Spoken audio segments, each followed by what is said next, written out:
Welcome everyone to 1.21 and Flux. I am Peter, and joining me on this epic movie discussion is Matt. I was gonna be the apex predator, but it looks like Tim beat me to it. And Tim is got his hair over his face. He's always in a shampoo commercial now. What's going on? Is he worth it? Maybe he's worth it. I actually just mixed up two things because it's Maybelline. Yeah. Okay. You know what? And that's It's fine. makeup. Okay. Anyway, yes, we're here to talk about movies. We're going to talk about Wonder Woman 1984. If you're expecting Connor is still without a computer. He'll be back on content soon. We promise. But this will be obviously both a movie review on the YouTube channel, Mail Plus TV, but it'll also be going out on the Comics from the Multiverse DC Comics podcast feed, which me and Matt and Connor do, because it's relevant to your comic booking interests. So, Tim, you're technically on the comic book podcast this week. You excited? Get me out of here. Don't talk about Hellboy. Ooh, actually, that reminds me. Oh, yeah, of course it does. So we'll start spoiler-free, as we always do. We're here to talk about Wonder Woman 1984, the sequel, which was scheduled to come out a full year ago, and by all accounts was ready to go. It was shelved for a year. In fact, Patty Jenkins has spoken about how she regrets it being pushed in the first place. And not just because once they pushed it for whatever reason it was, then the pandemic pushed it again for them multiple times until we ended up here in December with the Christmas release. But here we are. Did you guys not go out to the theater to see this? Timmy. Yes, I went in a hazmat suit, Tim. Yes, hazmat suit. So we'll start spoiler free.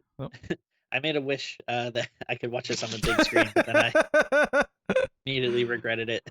What do you wish? What do you wish? I'll tell you this: if Maxwell Lord at any point in this movie had actually said "as you wish" after someone made a wish, I'd be rating it at least 2 points higher when we get to the end of this. But you don't like Princess Bride. That's a Wishmaster reference, Matt. How dare you? It's also As You Wish is also Princess Bride. No, it's Wishmaster 1, 2, 3, and 4. The hit horror franchise. Yeah. Can't be more than two things. No, not at all. It's just like this movie. So, yes, Wonder Woman 1984, set in 1984, and all of the can of worms that might open, given that it's supposed to be set before other things that it's connected to. But that's a discussion we'll have later. We'll have that later, right? Basic premise of the film: 1984. Diana ends up in the middle of things. She's working at a museum as a archaeologist / something. Yeah, she's a cultural anthropologist, so I think it's a good look for Wonder Woman because, like, we've seen her being she's been an ambassador in the comics, and she's worked with the government in different capacities. But she's never been a cultural anthropologist or an archaeologist, which makes sense considering her origin. Like, you know, so makes sense. Isn't it a bit like cheating though? Because she can, like, do all, she has all this knowledge that she's like, but she was there, like she, Well, she was on Themyscira for all those years, and then she's only been in our world for 70 now. Because I saw people complaining about, oh, how would Diana know about Rome? I was like, well, she's lived here since the 1920s. She's lived here longer than most of the population of Earth. Right. So I'm sure she's done some light reading about the rise and fall of Rome. I mean, how much have some of us learned in 30 years? She's been here for 70 years. Like, I feel like she'd pick it up. She'd pick it up. Anyway, so I like that. That's like someone's only complaint. Like everything else, great. That was one of the complaints I saw. It was just like, all right, get out of here with this. Oh, this is going to take a while. So the plot of the movie, the premise of the movie, is there's a magic stone that it comes into the museum, the MacGuffin. Now, before I start making fun of this, right, I will acknowledge I am aware that this stone is from the comic books. It does exist in DC Comics lore. I know that before anyone starts picking this apart. Doesn't mean it needed to be the MacGuffin for a movie that has other, venues. The most MacGuffin that ever MacGuffin. This is like such a MacGuffin that I can't believe how MacGuffin it is throughout the film. They could have called it the MacGuffin Stone, and it would have been They could have done. And Maxwell Lord, the slimy bastard that he is, wants his hand on this stone because it grants wishes, and that leads us down our path. Also, Barbara Minerva's around, who will become Cheetah, and that's also something we'll talk about. But before we get to the nitty gritty, before we get to that, obviously the other big thing from the trailer is that somehow Steve Trevor is back, and that sort of reunion with Diana is also a big part of the movie. So, basic gist there. We'll try and keep this as spoiler free as possible until I give the spoiler warning. But it is time to give our general kind of feelings on the movie. I'm going to start with Matt. Matt, just simple, couple of sentences. How do you feel about Wonder Woman 84? It's fine. It's not the worst movie as I've seen people call it. It's certainly not fantastic as other people have called it. It's fine. It actually weirdly feels like a comic movie from like the 2000s, but in a good way. Like in a good way. Not in this. Yeah. So like. There are good movies from the 2000s. Yeah, like the superhero-y type, where it was like, hey, look, we're a superhero movie. But I feel like who's ever in charge over there, I feel like is sometimes embarrassed their superhero movies. Because we don't, in neither of these, because I just watched the first one again for the first time since theater. She's not called Wonder Woman once in either. So I'm like, and then I'm trying to think, like, in Man of Steel, he only really gets called Superman once or twice. So... Yeah. It's almost like they're embarrassed of their source material, which they shouldn't be, because there's some very comic booky elements, like her first appearance in the beginning of this. Like it felt like it was from a movie of that era, not just the 80s, but before the Marvel kind of came up and made things like sleeker and fit everything into little nook and cranny. We'll dive into the stuff because there's specific sections that I want to tackle that I think offer their own problems and positives. Tim, what are your general feelings on the movie? I do agree with some of well, actually no, I would say I agree with most of what Matt said, but I do think unfortunately I'm actually going to be pretty heavily on the negative scale on this one. Honestly, I thought it was pretty bad. I think it's way too bloated. It's so long. There's so much stuff you can cut. I don't think I feel like that you didn't need like both villains, and I feel like Cheetah to me, who I think was the more interesting character. I feel like it's cut pretty short in this movie. She gets venomed, Tim. She gets venomed. Yeah, that's a good way to put it. Yeah, I mean. Yeah, I was gonna say she doesn't like not enough to be called Cheetah. Like she's just Barbara Ann. Like no, totally. She gets no development. There's no time. We'll talk. We'll talk about it. But yeah. And I think the whole I mean I try not to be too spoilery, but I think basically the third act. Almost, is it just the third act? Because I mean, it feels like pretty much half the movie. Once all the wishing stuff really comes into play, yes. I thought that was so dumb, and I do kind of miss like because Matt, like you were saying, like superhero movies from the early 2000s. I do kind of miss that because I like that they felt a little bit smaller scale and they were more like one and done and stuff. So I do like some of that feeling to it, but it also felt like it was taking kind of the bad elements of that though too, where like stuff goes so off the rails, and I thought it was really cheesy. And then there's also just like random stuff that I thought like, it didn't like. There's some like special effects and stuff I didn't think like looked really great, and I don't know. Also, like I mean, I hate even getting into it like too much, but like I thought there was like some weird like racist stuff in it too, which there is was kind of weird. And I think like the stuff that I did enjoy, and I think like Matt, you were kind of like talking about like the more comic booky elements, like when she's in her costume and running around and fighting. I think that stuff is fun, but there's like so little of it. Like it honestly, I don't even think this really feels like a Wonder Woman movie. Like. Well, it feels like 70s Wonder Woman where she traded in her costume for a pantsuit. Sure.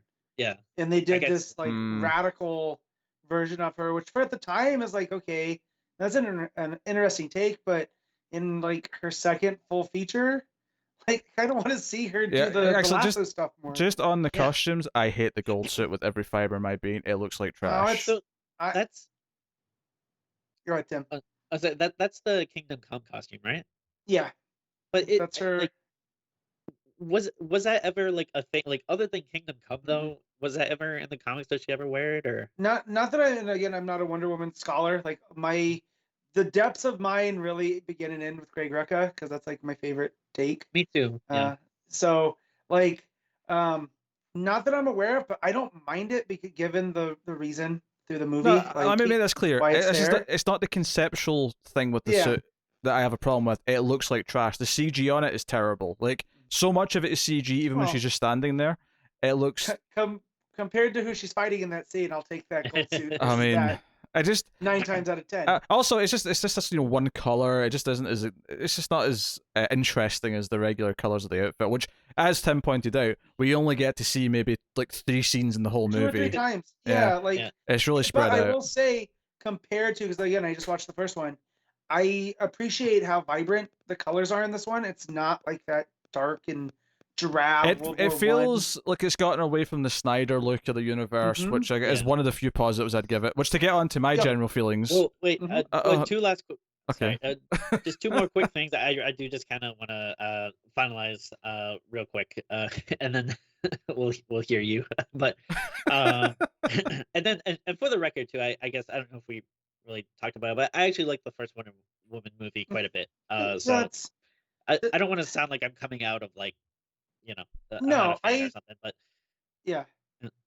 Matt, why do you always slouch so much after I set up the cameras? It's so annoying. Don't set up now. I just put you up. Sit back down. You can say I'm the god of chaos.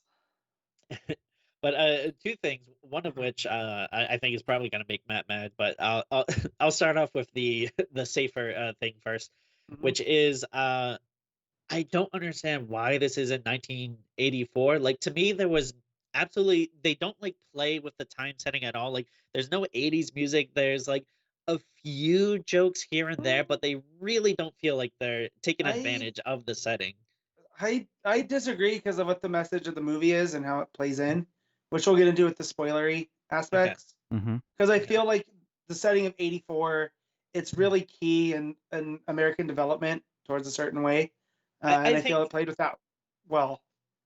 I mean, I can see that, but also, though, I don't feel like the movie really reflects it that much. Like, if you know about history and stuff, I can see making parallels into that working. But I mean, I don't know. I'm not a history major. Like, it's not something that really stood out to me. Not with that haircut. It leads to, I think that leads to a broader complaint about the storytelling that I'll get to a bit later. But yeah, yes.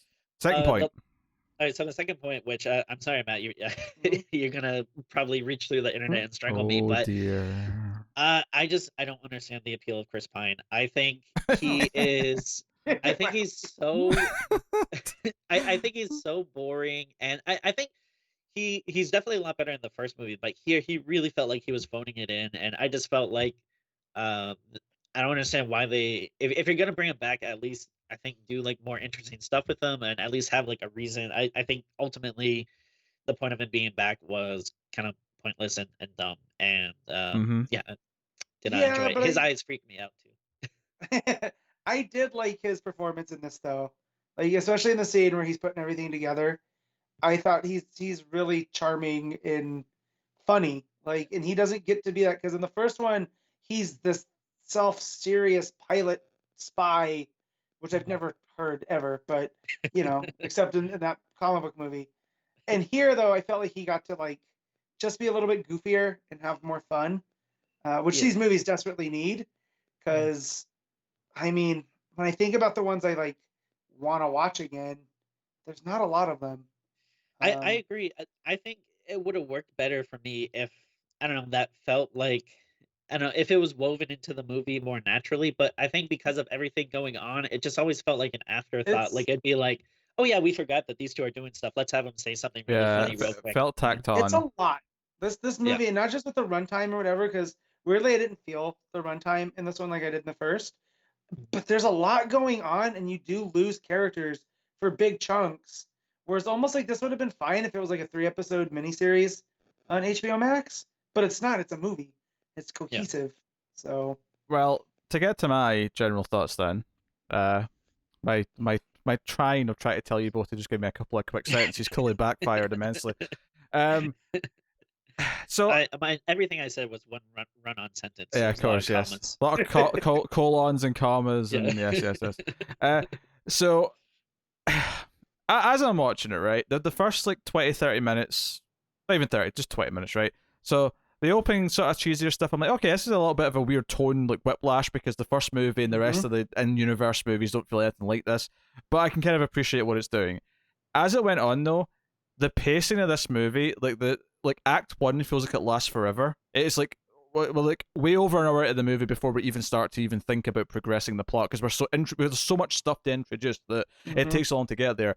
And I couldn't believe that, despite the fact that it's 2.5 hours, it feels like it has this weird, unique charm of somehow having so much time, yet having everything feel underdeveloped. And I can't imagine how it pulled that off. I mean, I suppose the quick answer is there's just too much stuff in it. But regardless, sometimes it feels overwritten, but at other times it feels underwritten. And you're like, how can you do that? So, so to sum it up, the more I've thought, there's a couple of scenes that I like, or a couple of ideas that I like, but I felt very conflicted when I finished it, and the more I've thought about it in the last like day and a half since I watched it, the more I've disliked it, and to the point where I'm basically saying this movie's a goddamn mess, and it's actually kind of like it's like. How did I play this? It does have a lot of 2000s movies in it, and I think in the bad ways, not in the good ways. I think there are problematic elements. Tim brought up the racism. I also think there's a couple of weird sexual assault things in this movie, which we'll get to. Oh yeah. So yeah, once we get to spoilers, don't let me forget that, because there's a couple of things.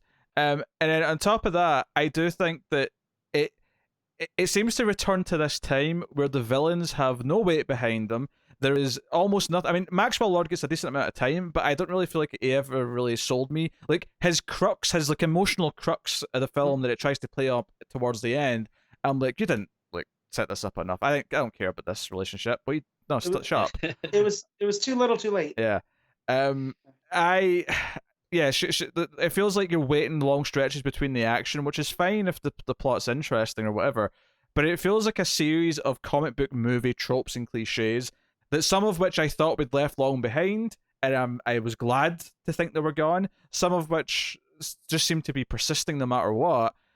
I came out of this being like, how is it like? Okay, I will say this: it doesn't feel like it's infected by the Snyder world, right? It doesn't. But I think it makes all its own mistakes, and it makes all its own problems, and it doesn't quite character assassinate anyone the way that Batman v Superman does. But to be honest, in terms of like grading how much of a mess it is, it's not that much better. It's a little better than Batman v Superman. Yeah, but like, I don't ever want to see that again. I've seen it twice, and that's twice too many. I want to see this again. I if this is on, I don't like, in a couple of years it's on TBS or whatever, I'll flip it on for a couple things. It's nothing where I'm like, get off my TV, like some of the other stuff. So. So. I just, a lot of elements of it, a lot of the characters are overstuffed. I think Cheetah is done dirty, and not just because of the amount of screen time. I don't think, like, part of the charm of the characters from the comics is that Wonder Woman is friends with Barbara, and there is a bond there. In this movie, that all boils down to one, like, lunch date. Like, that's all they ever have before things start going awry. It doesn't have to be that way, because you could, like, who knows how long they've been working at the same museum, right? Like, they could be friends. Like, and that's the maddening thing for me the most in this. There are little tweaks that they could have made that I don't know why they didn't. And again, I'm not a professional screenwriter or anything like that, but if I'm sitting here from my couch going, it's right in front of you. So the friendship's underdeveloped. I think her character's underdeveloped. She basically boils down to the old trope of, she's ugly because she wears glasses. Oh my god, she took her glasses off. Look at how gorgeous I am now. That is funny. Oh my god. The person where that works backwards. Keep them on, man. I mean, it's a stupid trope. It's a stupid trope, but it's honestly like. Well, I was getting big Michelle Pfeiffer vibes. I just watched Batman Returns. Yeah, I did definitely feel that too. Like, I do like. Oh, sorry, Matt. Okay. Wait, Oh, so, sorry. so wait, does that mean Maxwell Lord Christopher Walken in this then if we're following the Batman Returns plot? You know what? This version of Max, not the comic book version, I think Walken could have had a lot of fun with. Oh sure, I mean, he's yeah. a little old now. I'm like what's his Stephen King? The Dead Zone Walken. Yep. Mm-hmm. I think that Walken is Maxwell Lord. Holy shit!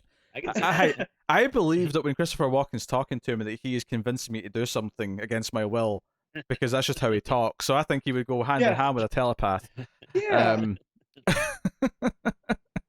So I do since we are talking about like a Barbara though, I do just want to say I actually like Kristen Wiig quite a bit, and I thought yeah, me too. And I thought she did a pretty good job, like towards the beginning where she was like I thought she played it well as kind of the like nervous, insecure, like doctor. I do think the world around it, like kind of like you were saying, it did feel a little too amped up, where it's like everyone is just like, who are you? Like, why would we ever talk to you? Why would we ever notice you? Like, what? You're so forgettable. And it's like, yeah.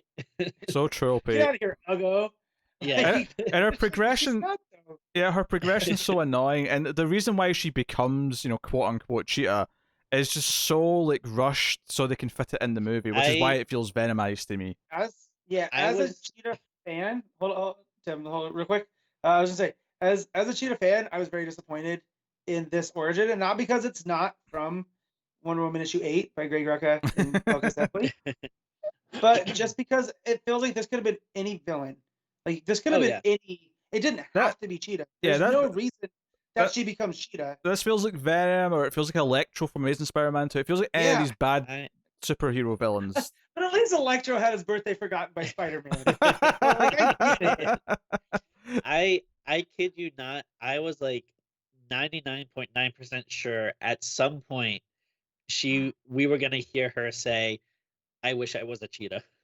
Yeah, I kept thinking that's well, gonna be actually, like, okay, so this isn't really spoilery, right? I think we can talk about this in spoiler free, but I think it's worth mentioning that there's no transformation of her into cheetah that's gradual in the film. She's just all of a sudden a cheetah in the final act with no reason. There's no reason for it to be a cheetah. It could have literally been any kind of monster.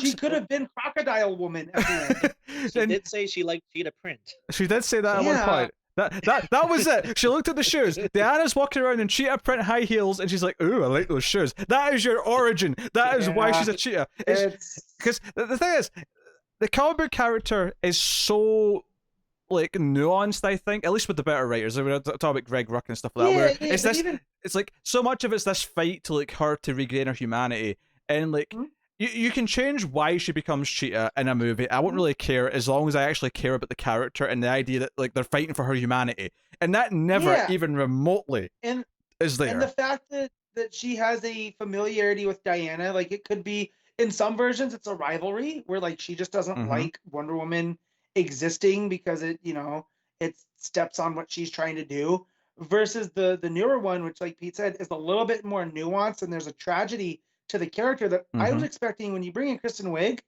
Like she's more than just a funny actress, like she has pathos and stuff. So I really expected to get the tragic Barbara Ann, where you're sitting there and when you see her do the transformation, especially from the trailer, when you hear Gal go, "Oh, Barbara, what have you done?" Like I think you're setting me up for that, and then for it to just happen, I felt robbed. That line you brought up there's a good that makes it sound like she really cares about Barbara, and I'm sure she does to a point, but like it doesn't. You don't feel that relationship in the movie. It's really not there. They're like barely work acquaintances, and I know this is me picking nits. Her being a geologist, and that's why they bring her in versus an anthropologist or an archaeologist or whatever. Again, it's one of those things like, why did we change it? Did you change it just to change it because of a magic rock? Like I don't. I did get a little happy though when she mentioned she's also a cryptozoologist. I did like that. Yeah, of course you did. Now I mean I've read like I mean compared to other like books and characters, I've read like I wouldn't say I'm like a Wonder Woman scholar by any point, but I have like read like pretty decent number of books, and like when I think of Wonder Woman, like I think of like if you're thinking about like enemies, like Cheetah is like you know, I mean, number one, like, that's like her big bad. That's her Joker. It's Ares, it's Cheetah, it's Kale at this point, and then it's like, as we've joked on the show, like her collection of people she wants to help that happen to be driven insane. You know, so you got your Silver Swans and like that, which, man, you could have had Silver Swan in this movie. I mean, sure. My quick fix to like this would be, okay, you want movie 2 to be about Maxwell Lord as the villain, fine. What you do is you introduce Barbara Ann and let the friendship kind of spawn, but don't turn her out a cheat in this movie. Save that for number 3. You can tease it at the end. Tease at the end she's going to turn or something, but that makes sense. And so since Infinite Crisis, Max Lord's been kind of a Wonder Woman villain because of what happens. Because should I go into what happens in the comic for people that don't know? I mean, yes. Okay, so for those of you who don't know in the comic, Wonder Woman may or may not have, in a certain timeline, snapped Max Lord's neck. Because his whole motivation is, so he was introduced in the 80s Justice League comics as kind of like this used car salesman that kind of represents the Justice League. And he's like their human liaison, right? And he runs the business. And throughout time, he was just seen as this bumbling kind of guy. And then in the mid-2000s, as DC's rebooting stuff, turns out that he's actually the secret telepath that's been running an organization that their whole goal is to put a check on superheroes, right? Imagine and to represent humanity. And imagine this Maxwell Lord, like if they tried to reveal in movie number 3, he was secretly a telepath the whole time. Yeah. Imagine. Right. So I'm thinking we have Max Lord in the 80s, and like that's the era of Gordon Gekko and Excess, and like makes sense, yeah. Right. And that's all we get at all. Like it's not even like he's barely Max Lord, and under normal circumstances I wouldn't complain because I don't actually mind the changes to Max for what they want to do with the movie up until the last act where it completely unravels. But yeah. Well, yeah, like I thought, like, you know, when he's first introduced, I thought like, okay, this fits the character because, like you said, he starts off like, you know, when he's with like Justice League International and stuff. You see him more as like a used car salesman kind of guy, like, and he does start off like that. You know, he's very sleazy and like, you know, is kind of, you can tell he's like, you know, a bit of a con man, kind of working angles. So to me, that fit. But then, to turn him into, this weird, you know, again, I don't want to get too spoilery. Yeah, Wishmaster, basically. Like that to me, like didn't fit at all. Like I was like, I mean, I don't mind when they make changes to the comic books, like as long as stuff is kept like in character, but it felt out of character. Ultimately, it serves the theme of the movie, which is why it doesn't bother me. It gets so messy at the end. I didn't care about his resolution, and that's a problem because when he's kind of the driving motivator for the rest of the movie, and you don't give him that fulfilling resolution, and he's just kind of there. And kind of spoilers, I instantly thought of Pete at the end because he becomes a glowing blue light that they have to stop. There was no beam of blue light. I will say, before we get to spoilers though, I will say the ending and his plot and the whole third act gave me serious Batman Forever vibes. Like I was getting serious Riddler and Batman Forever plan vibes from that. And so much of it felt very slapdash. It felt like it was made in a time like the 90s where superhero movies were just another movie that Hollywood was churning out, and they didn't necessarily treat it with the reverence that some of the better superhero movies have had.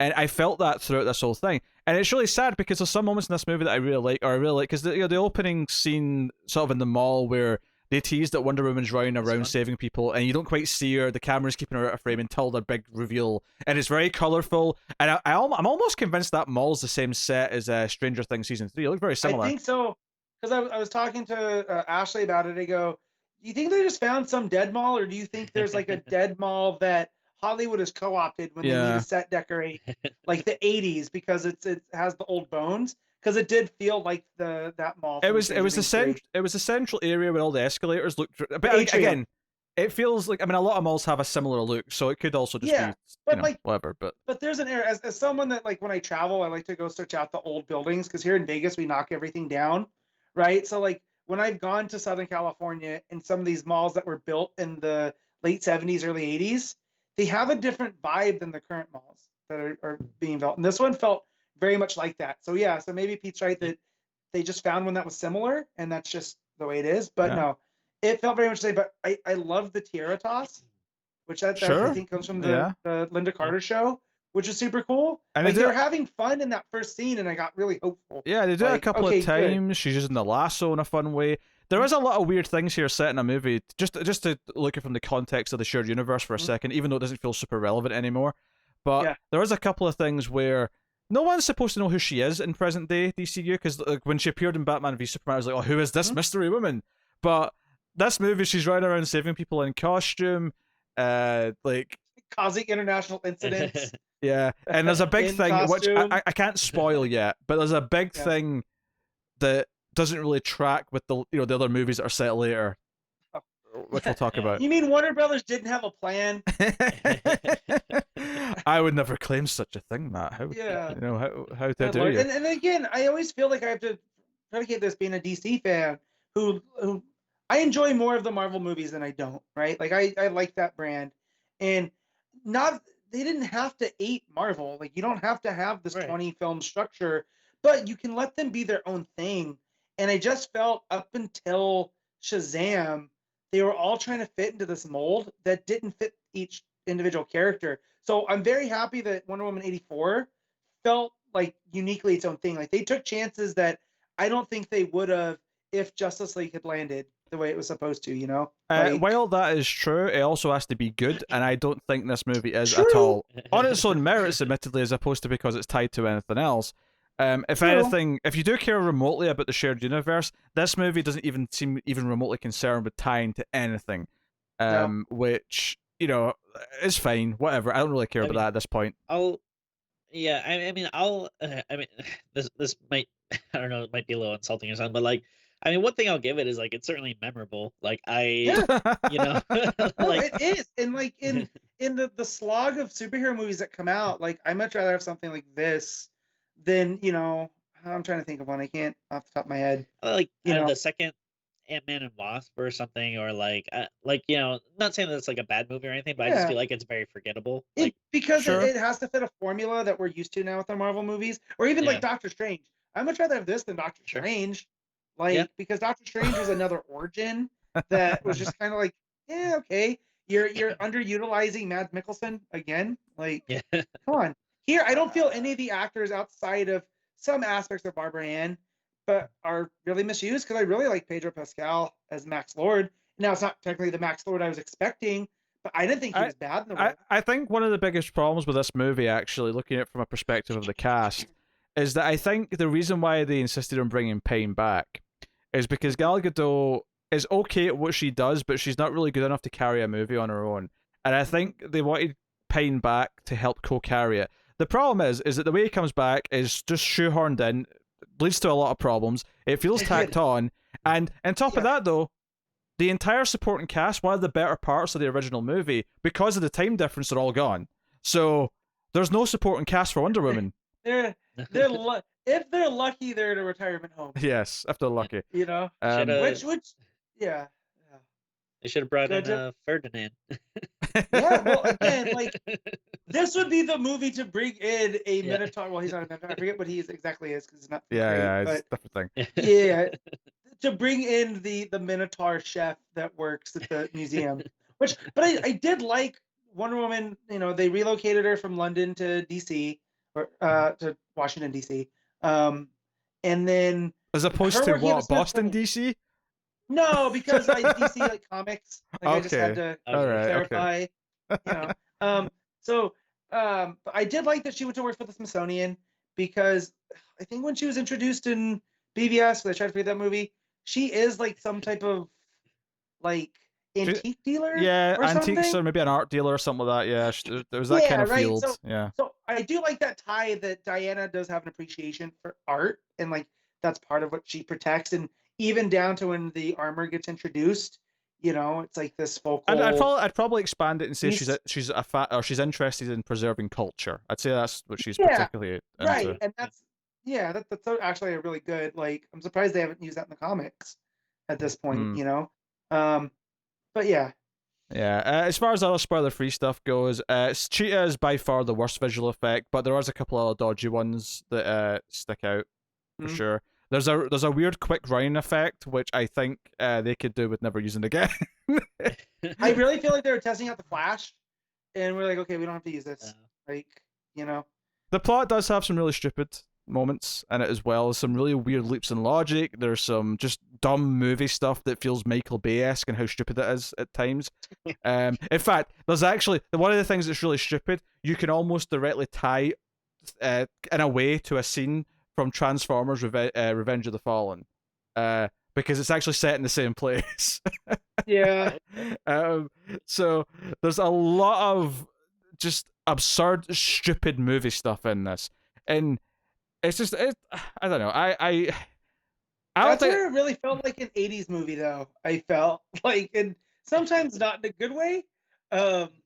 Just in a they didn't know any better or didn't think they knew any better, but now we do know better. So, I mean, for that specific thing, but I think good '80s movies are way better than this. So no, I just mean the action movies of that era, like that are big and dumb, and you're a little bit more forgiving, Yeah, but I mean, you have a tone, you fit the tone, everything feels like it goes together. Yeah, you're right. No, I get it. I'm not arguing they do it right, but it does feel like that was the inspiration, in the same way, like when you watch True Lies, that's just executed better. Where they're playing with the tropes. I mean, the word I used at the start of this was it's a mess, and I can't really emphasize that enough. It feels like a lot of different ideas hodgepodge together with no clear vision. And this is Patty Jenkins and Jeff Johns came up with the story, like, so I don't know who to blame for this. Which the story by credit, though, I know from film school means kind of there's bare bones there. Well, yeah, but they both worked on the screenplay as well. They were credited the screenplay. Did they? Did I miss his name on the screenplay?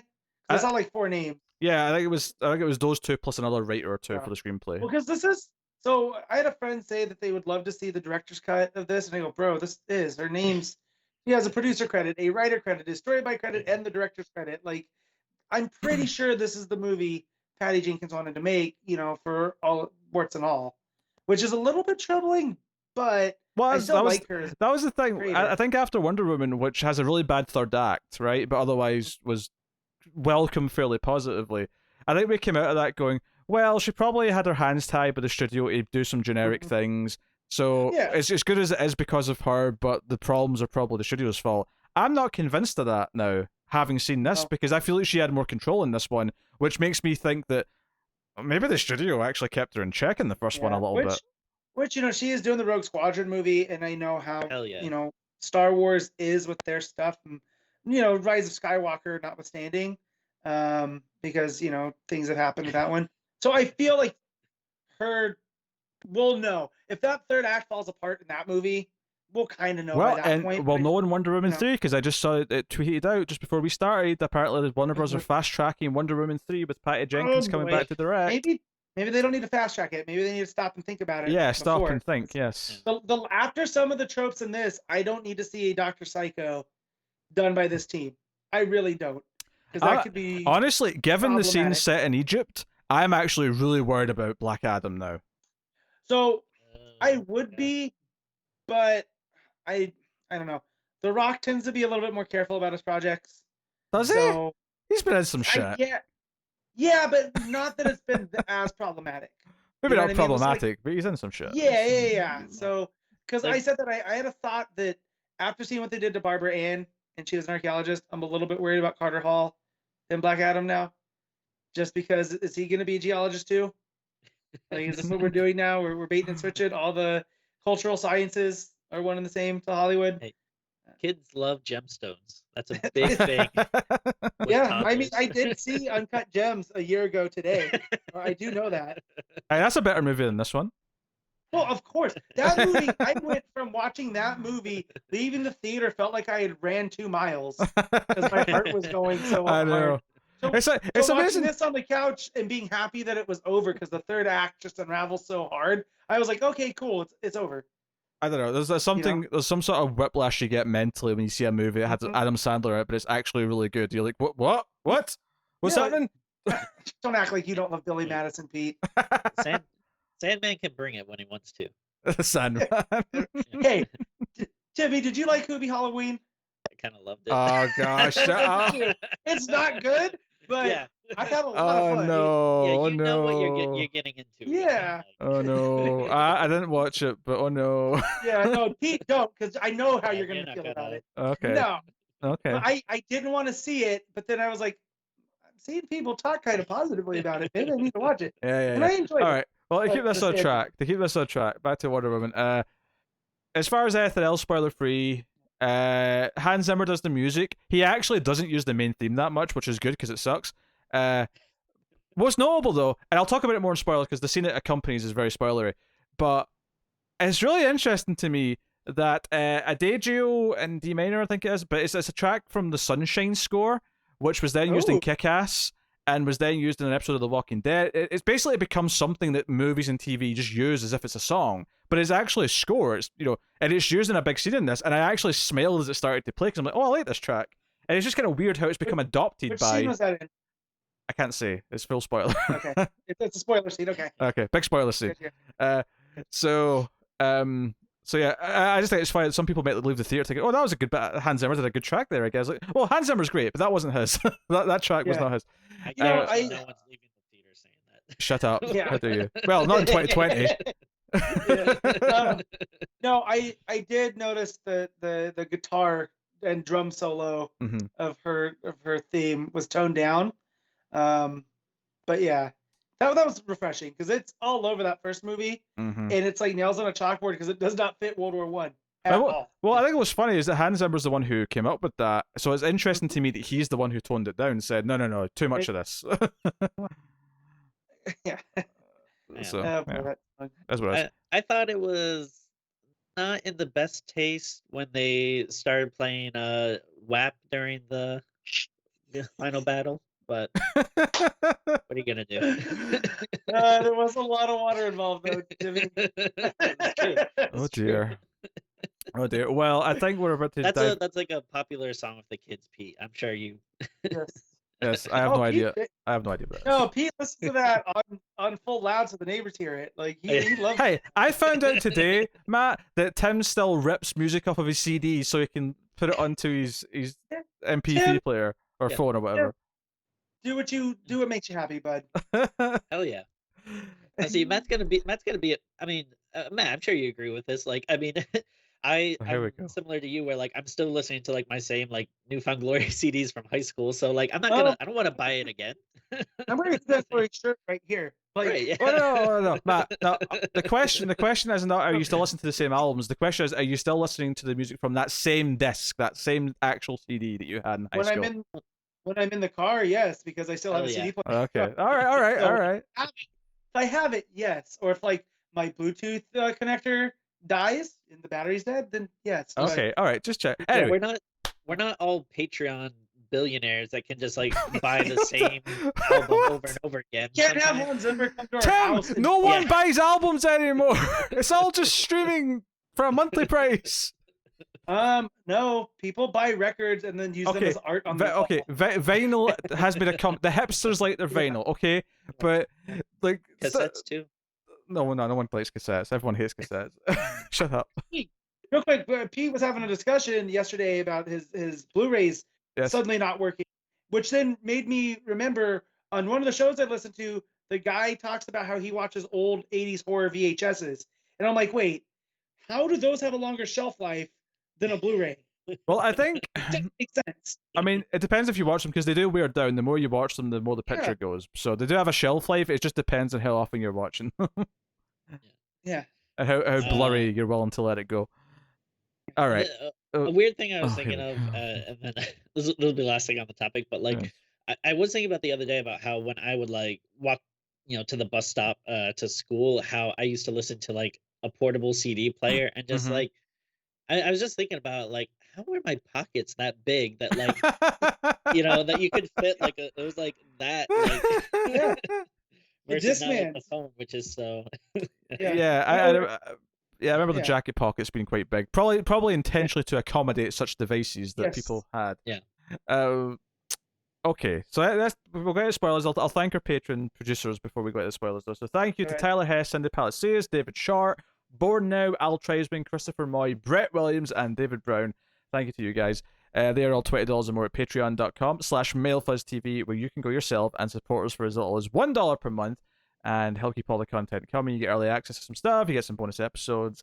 Some of that stuff's at the $5 tier, so on and so on. We're going to have a look and see if you're interested. You can also support us for absolutely free by hitting the like button on YouTube, rating the podcast, commenting, all that good stuff. So please do, support everything. Thank you, kindly. Moving on. Spoilers. Full spoilers. I wish for a spoiler wall. Spoiler wall. The spoiler wall has been breached. We're now beyond the spoiler wall. Wait, what happens if I take back my spoiler wall wish? No take backsies. Oh my god. All right. I saw someone on Twitter that said that like I couldn't get this out of my head, but they said when someone says I renounce my wish, it sounds like something like Seinfeld would say, like, and then like so I kept thinking of that like tone anytime anyone ever said it, like I renounce my wish. Like, it sounds to me that's more of a Costanza thing. Yeah. Like, that sounds, Believe it or not, George isn't at home. Okay. So, I mean, first things first. With the spoilers, I guess. I mean, I had to edit out Tim mentioned the flying scene earlier. Yeah.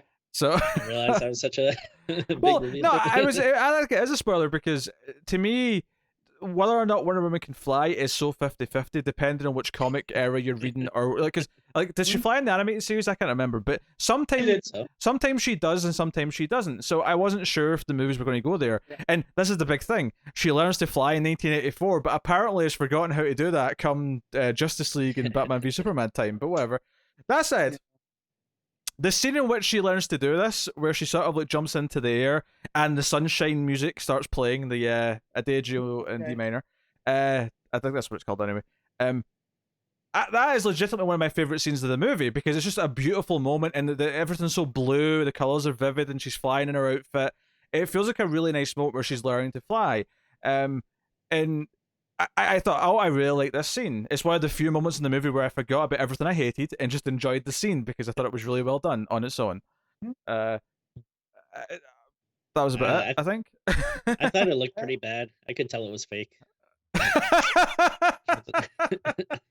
Let me just say, I know she was at the Smithsonian, but like, when you work at the Smithsonian, can you just go borrow planes from the Smithsonian? Well, that's what I was getting at earlier when I said there's something so stupid where this plane from decades ago is fueled up and ready to go. Because I know from going to Air and Space Museums, because if you ever are in the area, the San Diego one is fantastic. But all of those planes are not air savvy. Like, I don't think any of them can fly anymore. Yeah, they're not functional. So, yeah. Yeah, so like, and not only that, but it's cool we got the invisible jet, right? Like, well, that felt like having their cake and eating it too, where they wanted to reference the invisible jet, even though they were going to have her fly. Because typically you don't have both, because there's no need to have both her flying and the invisible jet. You have one or the other. Right. Right. So, and it is a really pretty scene when they're flying through the fireworks and the invisible jet. It's really hypnotic, whatever. It felt a bit unsafe to me to fly through fireworks, but whatever. I mentioned that too because I've always wondered what fireworks are like from above. Like if you are flying on New Year's or the 4th here, like what does that look like? But fireworks are all tiny explosions. By the way, did anyone else not even realize? Because it almost came out of nowhere for me where the fireworks starts. Goes, oh yeah, it's the 4th. I'm like, is it? Yeah, that was never brought up before. Did the movie mention that? Okay. Oh well. But no, I really did think it was cool. I think they did the invisible jet pretty okay, but it looked alright. But at that point, if she can fly, I don't understand. Like, you had to have your pilot boyfriend take you to Cairo. Well, she can't fly yet. She learns to fly later in the movie. Yeah, I know, but like just because she's inspired. She's inspired by his advice when he talks about what it's like to fly. That's what inspires her later to try it. I mean, she is a demigod. She's the daughter of Zeus. There we go. There's some complaints to be had here, right? First of all, the biggest complaint with Steve is not even Steve himself. It's the fact that Diana sexually assaults an innocent man who is not aware that he's been had sex with. And even at the end of the movie, she even meets this man. Because this is the thing. Steve doesn't come back in his own body. He possesses some other dude, right? It's just some random guy. Yeah. No, I think I missed this. Like, did she make a wish for this? Yeah, it's implied at the start of the movie that when she holds the wishing rock, before she realizes that it's real, and someone says, "What would you wish for?" and she says, "I know what I'd wish for." She's holding it, so the implication is that moment she wishes for Steve to come back. I'll be honest, it's a bit of movie logic to me that it's been like 70 years or 60 years. It's been, and I get that she still remember Steve fondly and miss him. But the fact that she's this still like heart aching over him like constantly 60 years later is a bit weird and a bit far-fetched, I think. Well, she did establish Trevor Ranch, I guess. Or did she go to is that his family ranch? Did she establish that? Like, I'm not sure. So the photo of her, Trevor Ranch. Which is fine, but you assume that's like 1929 or something like that, like back. Right, and that's what I mean. Like, I thought that would have been like, her at the ranch is like, okay, I've said goodbye to him, and now I can move on, and but it did give us in that when he does come back, I hate how they do it because there's no reason to do it like that. It's a magic rock, like unless they were getting at the monkey paw of it all. Because I mean, I picked up on that. Like I haven't seen Wishmaster, so when I saw Pete on Twitter being like, oh, didn't realize Wonder Woman 84 was just Wishmaster. We'll get to the Wishmaster stuff. I'm keeping that as a separate topic, but but like. So maybe because the monkey paw of it all is she gets him back, but not him exactly. She gets his essence, and that's who it is. I don't understand because he could just disappear at any time. It was part of the monkey paw thing. It was weird from the get-go that he was possessing someone else, but then when they wake up together, it's like, wait, you did use some innocent man's body for sex here without his knowledge. It's not like that dissimilar. It's not a good look. Yeah, and it's never addressed. No one ever acknowledges that they kind of use some guy's body for this, even if he's never going to remember or know that it happened. It's still kind of it's a weird supernatural gray area that's just murky. I think like it just feels like probably safer just to not even go there. Like like you kind of said before, like it does feel like maybe something that you would see like in an 80s movie or something where maybe people weren't as like conscious about that stuff, but someone had to have thought about it, and why wouldn't he just appear in his own body? I don't understand why he has to possess someone. I don't understand that either, and that's why I'm trying to think of the monkey paw of it all, to where like sure she gets him back but not fully all the way, but again there's better ways to do it. So it's one of those questions where like you guys had, I'm sure there's better options you could have come up with. Besides, they do a whole montage of him dressing him up in 80s clothes, right? And it's meant to be this funny little montage, and it's meant to mirror the fact that she had the dress up montage in the 20s, right? Or the 20s, the 19, during World War I, right? And so you want to do that, like, so why not just have him show up in his like uniform that he was wearing at the end of the first movie, and have that be one of the reasons why we have to get you a change of clothes because you look like you're walking around like a soldier from 1917. So for me, how I would fix this is it's a simple. She wishes for him to come back. But the thing is, he's going to have to go back to the point where he dies to reset the time, right? So she has this existential dread that she knows that she can't be with Steve forever because he's going to have to go back to World War I, and sacrifice himself. I wouldn't have him at all. I think it's a mistake to bring him back. But I don't think he adds it into the movie. How are we going to know that Steve Trevor loves fanny packs? Oh yeah, because we needed that. And by the way, all the fish out of water stuff was not like it's old hat at this point. Like him mistaking the bin for like modern art, like just I don't know. I groaned in the trailer when that joke was made. I groaned here. I was okay with it because I liked Chris Pines. Like he has this charm and just this innate likability. I feel as Steve Trevor that he didn't get to have really in the first one. So I liked it. I mean, I liked the whole fanny pack thing when he looks at the train as it's coming by. I thought it was cool, but I was like, wait, he had trains in the 1910s. Sure, it didn't look like that, but Yeah, I get why a modern subway train would look futuristic to someone who was used to like old oil steam engine trains, Right, and I thought about it at the time difference. This would be like us just suddenly appearing in 2090 and being, aghast at everything, So, but I thought of it like that. I was like, go okay. to the movies and eat in public.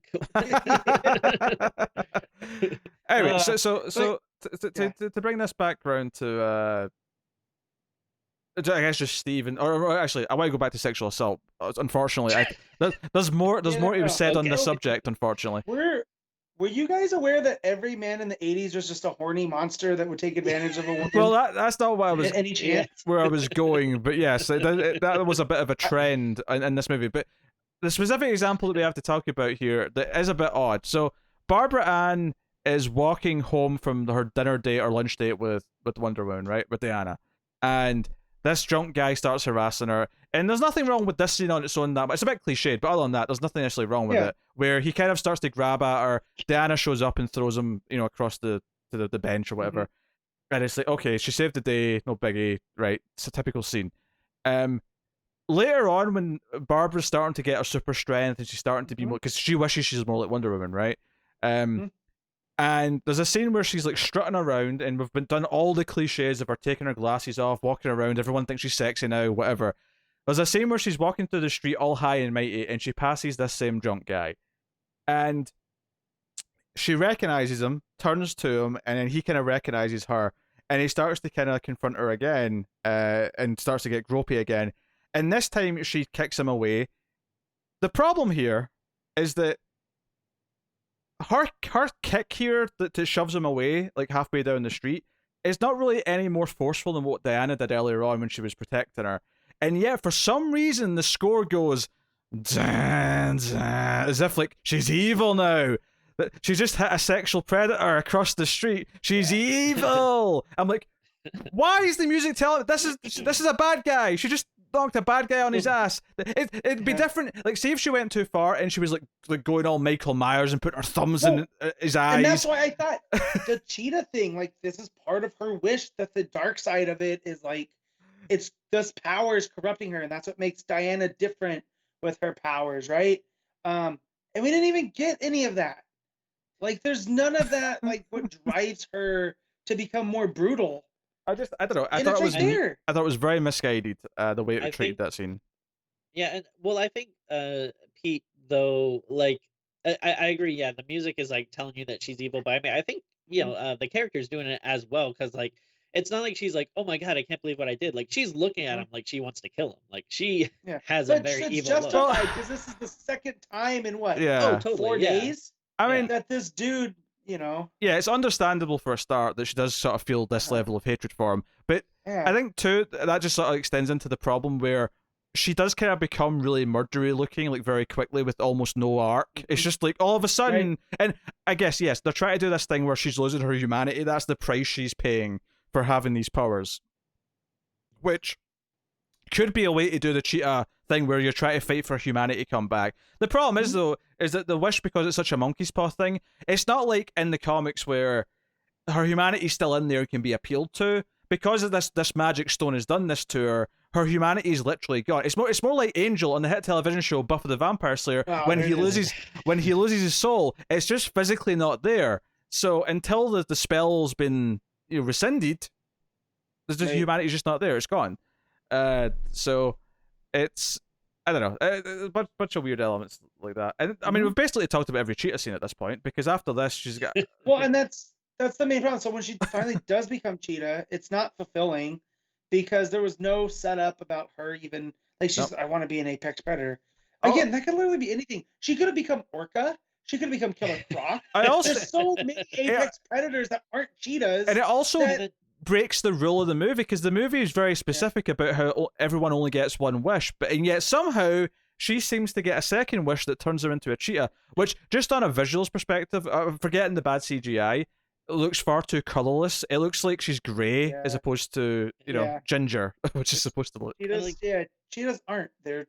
So and like, I hate to be like, oh well, this is what they should have done, or here's how you fix this or whatever, but go for it. Like, do it. Cut the muller down, Tim.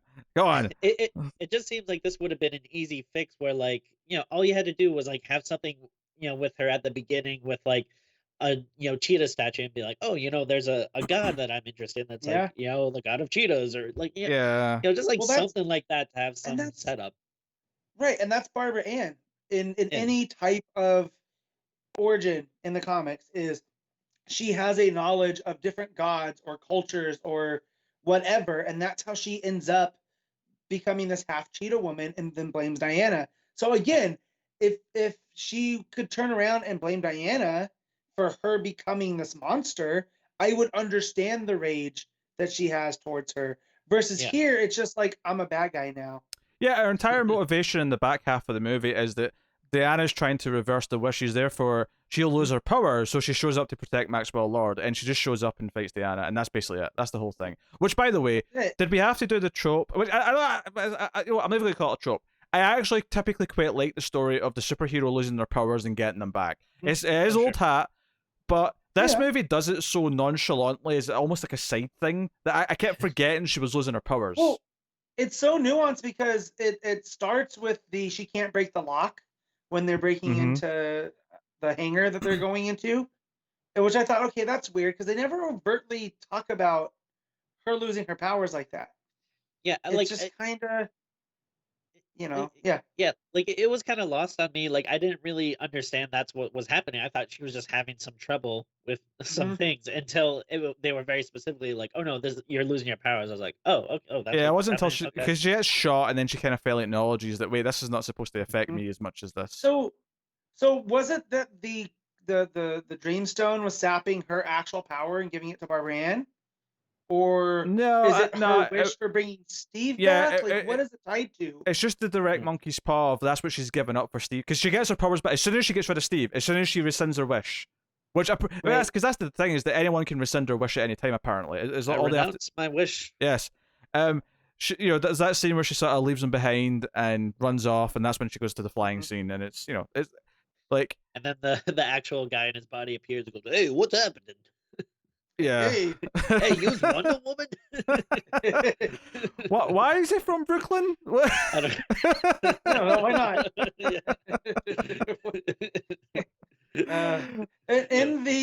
I think in the credits he's listed as handsome guy. So why isn't handsome guy from Brooklyn? Yeah. He dresses like a pirate. Like, and they could have. So. Why not like throw like a little reference, like make it Guy Gardner or something that like. Matt would have exploded. I mean sexually. And then but see, they'd already ruined Cheetah, so why not ruin Guy Gardner at this point? Guy Gardner was just a body that Steve Trevor inhabited once for sex, and that's all he ever had in the DC universe. Hey, they killed. He carries that around as a thing because he remembers now. He's like, hey, I kind of slept with Wonder Woman one time. Hey, Matt. They killed off Jimmy Olsen without even naming him in one scene in Batman v Superman. So it's not like this universe is known for treating all its characters with respect.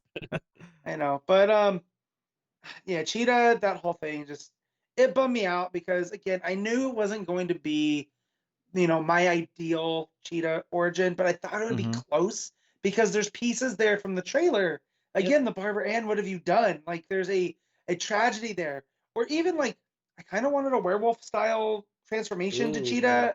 Well, actually, I thought of that because I was thinking that, okay, if you're going to do a gradual thing where you can see she's starting to change throughout the movie, which you could argue that I think her hair does change color slightly at one point, but that's about a little bit, and like her eyes get a little bit darker, but like never full on kind of cat eyes when she gets angry. There's never any like fur, there's never any sort of deformation or anything like that, right? And I was thinking, like, okay, you probably could do a sudden transformation if you actually show us a Jekyll and Hyde style scene where she becomes Cheetah, right? If you do like a werewolf transformation, like if you do like American Werewolf in London, do that scene, but with her becoming Cheetah, like that would at least make sense that because the way it is in the movie, Wonder Woman shows up to the fancy secret island that has this big special satellite that Maxwell. This is so freaking 90s, right? This whole plot. But she shows up at the island and she's just already this cheetah monster for no reason. Yeah. I mean, we'll get to that later, but I think it's so funny how, like Maxwell Lord finds that out. He just happens to be in the president's office, and like as he's walking out, he goes, "Hey, what's that?" You're right. Also, not to jump to the end, but when Max does go back and he just wanders into the White House to look for his kid, I'm just like, wait, the kid just hangs out in the White House grounds? What the hell, guys? I mean, yeah, this movie, like, again, I liked it more than you guys did, right? Up until the third act, I guess you could call it. Like, once the Max Lord stuff really starts hitting, we go to the island and they mess with Cheetah, and it's just, the fight's not even that good. And I thought she drowned her at one point, you know, and then the whole Max Lord thing where he starts glowing, and I'm just like, this has become every superhero trope I don't like. Whereas I was kind of having fun with a lot of the stuff at this point. Did it kind of sound like Wonder Woman was killing Cheetah because she said "I'm sorry" before she electrocuted her, but then Cheetah was just, and then she was just fine, like immediately. or if she had given her, like, you know, CPR or something, so it shows like she still cares for the woman that is the monster. Oh, and that's Diana. And there's no ending. I mean, she turns back into Barbara Ann, but there's like no real ending. All she does is like sort of sit up and look at the sunset. Like that's it. That's the entire ending of Cheetah's story in this movie. It's nothing. Now she's chasing that high of becoming a cheetah woman. She needs it. Well, that's the other thing. Even though neither of the villains die, so they might be back in 3, although given they're probably a time jump again, probably not. It does feel like we're still stuck in this 90s attitude of villains can't be reoccurring. They have to just be one and dones, and that's a very 90s Batman movie thing that I hate. Yeah. No, it is, and one gets more precedent over the other. You know, like, and so we get way more development for Lord, but it is for Max Lord, but it still isn't even that good development. Like, it's you know, but we got Simon Stagg, so that was cool. I did like that it's just a little tiny thing. I appreciate it. It's part of just like a universe thing in the background. I like that Simon Stagg and Stagg Industries was there. That's nice, right?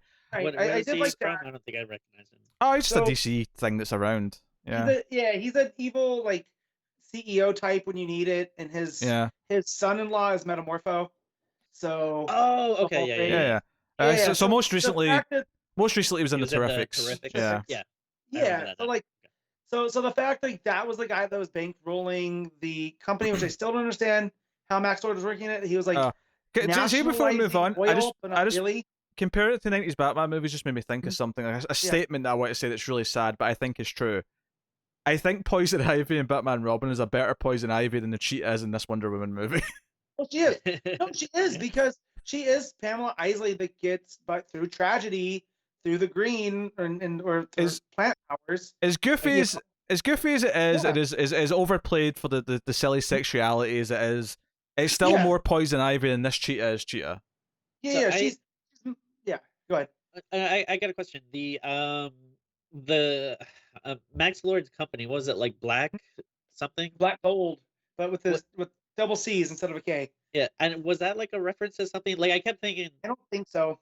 Like, I don't know. Like, it made me think of like Blue and Gold from Justice League. I feel like it probably is a reference, just because I believe that Johns will pull from the weirdest, most obscure places.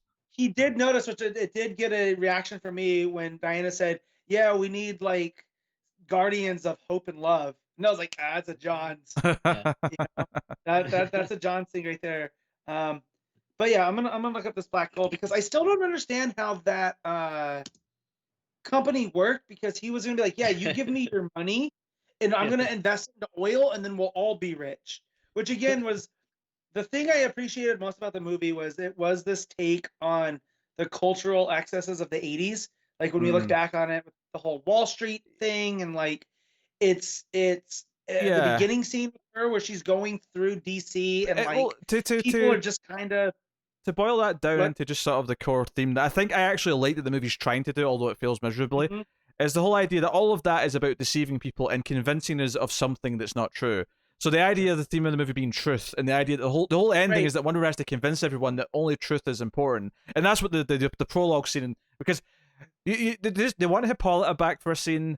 They want what's her face from House of Lies back for scene. Yeah, well, Matt, your mic's going, mate. Right, they want them back for a scene. So I feel like every Wonder Woman movie is going to have a flashback at the start to set up the themes of the movie, just so we can see Themyscira again, which is fine. Yeah, it's not complaint. I didn't mind that scene for what it was. I mean, the whole point of that scene was you can't take shortcuts, which is exactly what Max Lord wanted to do. So and to tie it more into ultimately thought it fit the theme of the movie. But to tie it back in more, the key words of the theme is that taking a shortcut means that you didn't really win, therefore it's not a true victory. And truth is important. Truth is be all, end all, right? Right. So I hate the gold suit. Especially since they set it up as something that could literally survive the armies of everyone on Earth as all the Amazons evacuated back to Themyscira. But one fight with Cheetah in like a minute meant she had to abandon the wings. That's like the third way, like they're giving her like a third option to fly. Like she can fly by herself in a plane or with a suit with wings. So many options, so many wing options. But yeah, no, that the suit was fine. But yeah, you're right. With Cheetah just destroying it the way she did, I was just like, come on, like this fought the armies of men with Asteria, So, but I do like that. Anytime Wonder Woman pulls from like history or a story that feels like history, because that feels very much the Amazonian myth that they've told us. And I hate to keep comparing this to Batman and Robin and other like movies like that, but honestly, this outfit is just here to sell more toys at the end, and it felt a lot like at the end of those Batman movies where all of a sudden they've got different outfits just because we need more toys to sell. That's what it felt like, because it was just, they had one scene to introduce it, and I'm like, see if they'd never introduced that outfit, I would never have like even thought about the fact that she might need a different outfit at the end. Like, why did she need that outfit when she went to the island? I almost wish they didn't make it part of the marketing, right? Like a surprise. They were so gung ho about it that it was. I mean, when I went to watch it on HBO Max, it was right there on the thumbnail. So it's like, come on. But no, just the whole Max Lord thing. Kind of, not that it upset me because I get it all, but just him becoming a genie still doesn't sit well with me. Like, but like, wait, it's also like super weird. Like his wish was to become the Rock. Yes. Yeah, so he could. Why would you wish for that? Because he wanted the full power of the Rock, so he could grant people's wishes. Because ultimately, Max Lord wants to be seen as a great man, and he doesn't start off maliciously. He's not like trying to defraud people. So ultimately he wants to help people, and that's where the Rock comes in, which again, it's this complexity I wasn't expecting. They just kind of don't go anywhere with it because he starts falling apart. I was expecting it to give him telepathy because that's what I typically know of as having. Right. And it didn't, and I wasn't in love with the whole wish thing, but at least when it got to the point where the entire world was starting to be in chaos because everyone's wishes were starting to come true, I thought, okay, this chaos reminds me of like a Maxwell Lord plot. The idea that he causes all this chaos because he's like, I was thinking back to what was that story with Amazo, or not Amazo, sorry, Eclipso, back in early Rebirth, the crossover. That was Justice League. Justice League versus Suicide Squad. Damn, they could have used the Black Diamond. Nah, that's on Stargirl. Oh, is it? Oh yeah. I need to watch Stargirl. Is that in continuity with the movies though? No. But still, so Tim, I love Eclipso just as a concept. Which again, this was Eclipso. This was giving people their heart's desire, yet corrupting them. Yeah, I can see that. I didn't even think about it until Pete just brought that up. Anyways. Yeah. So like, how exactly it works? It's like. It feels like overly complicated. It's like, all right, you have to be touching him, and then you have to make a wish, and then if you make a wish to him, he gets to like make a wish on you. Or, like, what is it? No, I think he gets. Sure. Does he get to choose what it takes, like the monkey's paw side of it, like what he gets in return, or and the whole touching thing is kind of weird because they try to like, okay, technically these the signals from the satellite are touching. Technically, so they're particles. Yeah, it's a particle beam, which is such a stretch, quite frankly. That's action movie science. Yeah, that is just I was like, nonsense. Well, did Stretch Armstrong write this part but of the script? But you're right, Tim, because after he comes back from Africa, he comes back from Egypt specifically. He's in the White House and he makes the president like a wish something and blah blah blah. And is this specifically supposed to be Reagan? Like I don't know. It's a Reagan ideologue. I mean, we got to go with the. Because I wasn't sure if it's like, oh no, this is literally the real world, this is Reagan, or is it like, well, in comic books, like, well, we don't want to have the actual president. Yeah. This is kind of a. It's just similar, yeah. Because if so, I was like, why does like Reagan look more realistic in Call of Duty than like this guy? Like, yeah. No, I feel it's a Reagan type because they talked about when he was talking with the preacher that was in there to talk with the president. I think when it's not a real president, when you just make your own movie version, it's easier just to sort of like have a blanket assumption that we're all going to at least either respect or like him. I think if you make it actually Reagan, immediately a large portion of the audience is going to have an opinion on him. Right. So that's why you do that, because I mean, unless you want everyone to be like, the president's a bit of a scumbag, which that would maybe get the effect of. But so. But yeah, we have to talk about the section in Africa, which, by the way, the section in Egypt where, for some reason, Diana and Steve are able to fly back to DC within a day from Egypt. Like, the timeline is all wonky in the travel here. It is real wonky, but we got to put homage to Raiders of the Lost Ark with her climbing into the truck and them trying to get to her. That's it. So, there's something very controversial about this action scene. Towards the end of it, and I was unfamiliar with this myself. I've read about this in the past few days, but so there was an incident in Israel, I think it was, in 2014, and Gal Gadot is a very outspoken supporter of the IDF and their general tactics or whatever.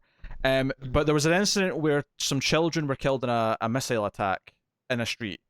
So this scene here where Wonder Woman kind of swoops in and saves some kids, and admittedly the missile's not aiming for them, the missile's shot so she can lasso onto it to get there, but some people have raised the idea that this is a little bit tone deaf at the very best, that this is even here.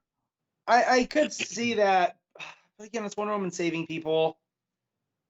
I think maybe you didn't need to fire the missile. She could have found any other way to get there. It's a bit close to, and then on top of that, you have the generic sort of stereotypes of the guy that Max goes to see. He's like, keep these foreigners outside of my borders and all that stuff he says. That was strange. And then once you to skip ahead, once everyone's making their wishes, they just have to cut to a terrorist-looking guy wishing for nuclear weapons. I was just why even have that? Here's the thing. That was one of the 80s things I brought up too. That was I get it in the 80s. Yeah. But now, 30 years later, we all kind of know better. Yeah, this comes up a lot with movies where I'll say that, when I watch an older movie that I love and I'll notice something like this where it's very kind of problematic, I'm like, I don't forgive it for it, but I sort of accept that it's the time, and I'm like, okay, I would never accept this now, but you just acknowledge it. You still love it for the reasons why you love it, but you acknowledge that there's a problem here. Setting the movie in the 80s is not an excuse to bring back these stereotypes, and it's not an excuse to do these things, and it is a problem. It is, and and it's also kind of weird, because when it's montaging around other people making wishes, there's a guy who basically wishes that all the Irish people die. Or something, or the woman wishes that, and then he wishes she has a heart attack, and she's literally dying in the background every time we cut to him. Yeah, that also felt like a little stereotype to me, because I don't know if he's I don't know if he's specifically drunk, but it looks like the kind of thing someone say a drunk Irish wife beater or something. You know what I mean? I was it's not again, just why are we opening up these cans of worms? Why not just cut to someone wishing for $1 million?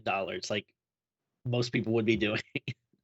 Yeah, especially since I don't know, do we really have to go to Egypt for all this? I mean, it kind of feels like they wanted this action scene of driving down the desert road, and they just just molded it to make sure that happened somehow.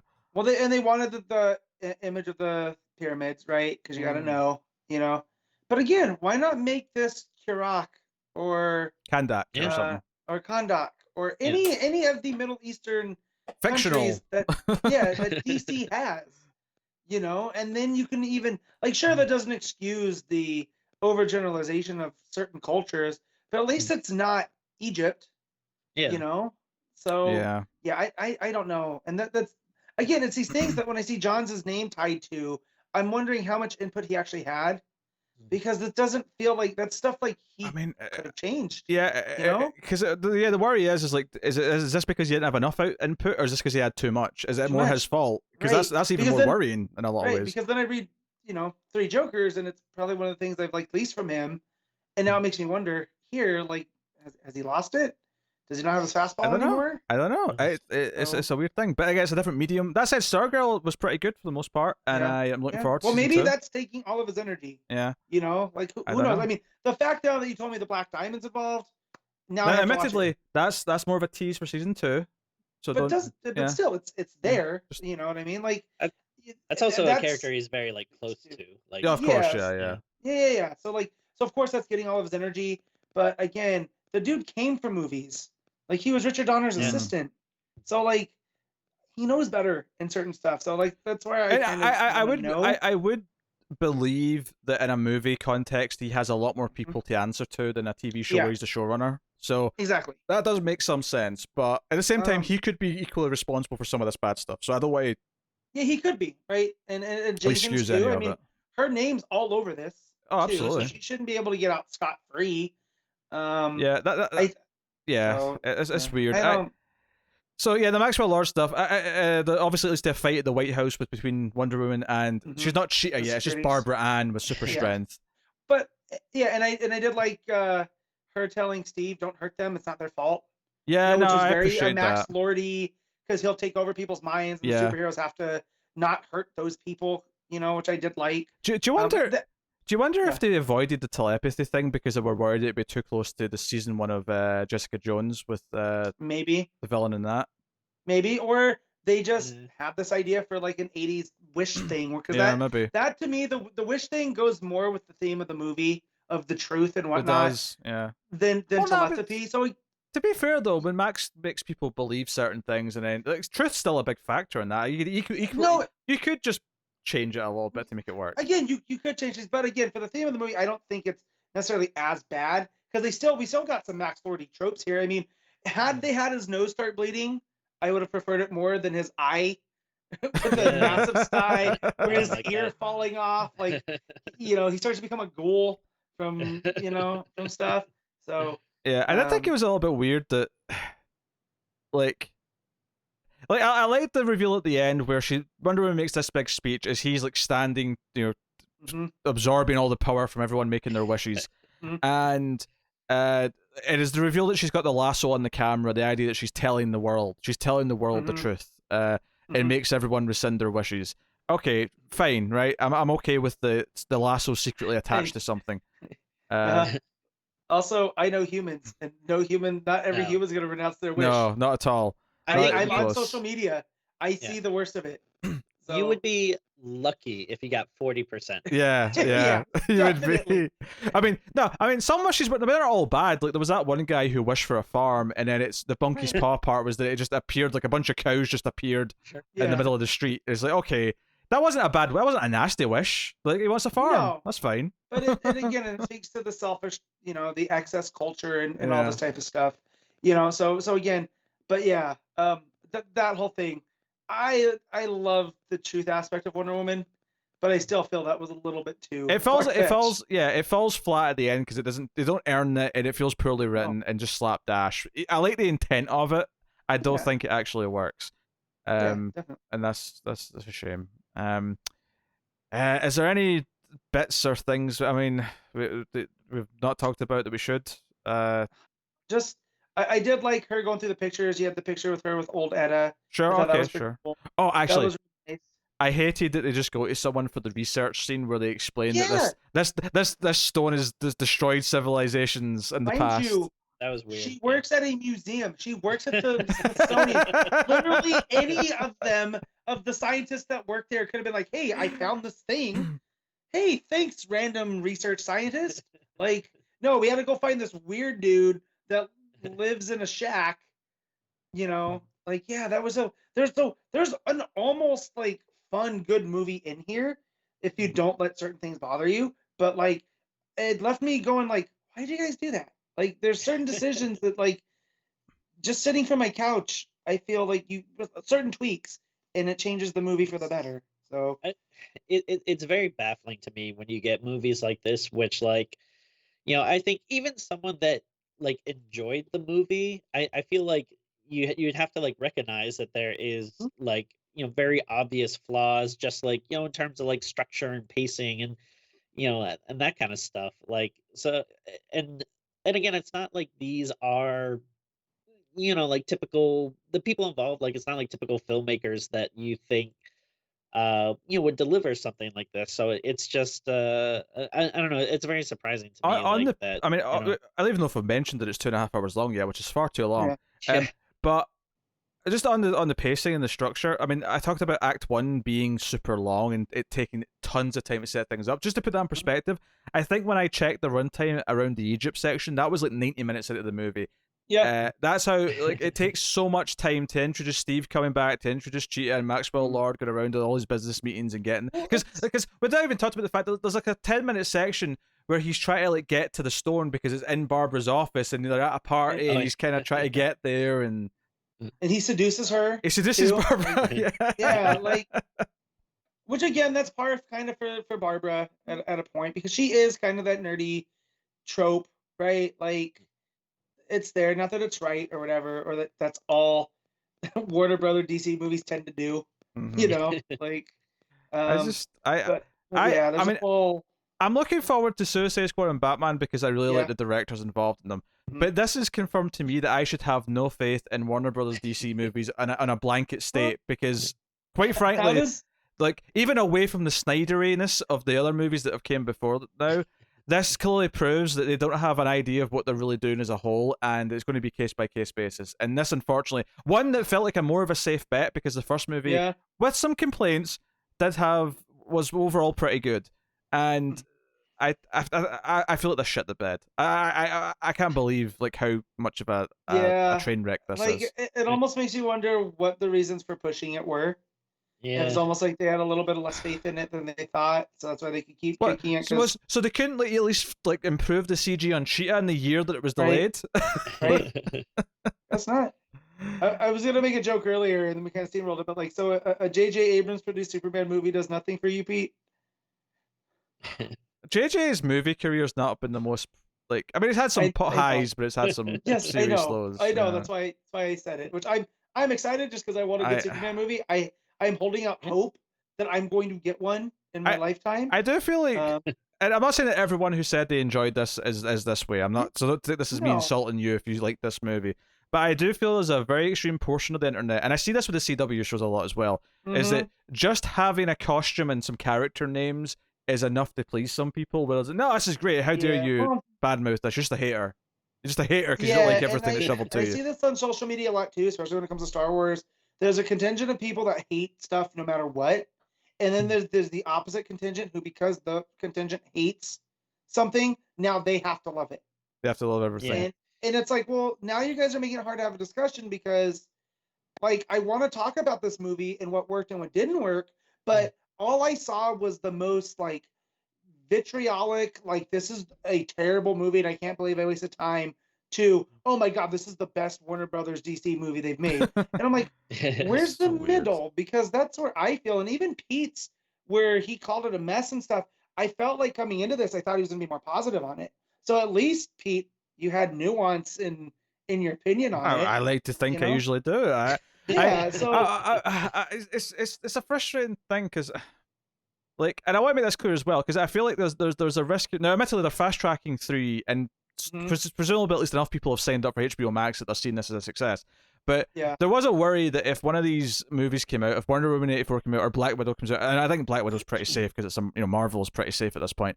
But there's a worry that they might, oh wait, this failed. Oh well, I guess female superheroes can't work anymore. So we're going to. So I want to make it very clear that female superhero movies, much like a lot of the male ones that have sucked, should be allowed to have a bad movie once in a while and still get more chances and be made. Right? I agree. But see, I feel the reaction to this one is a lot different than the reaction to, say, Captain Marvel.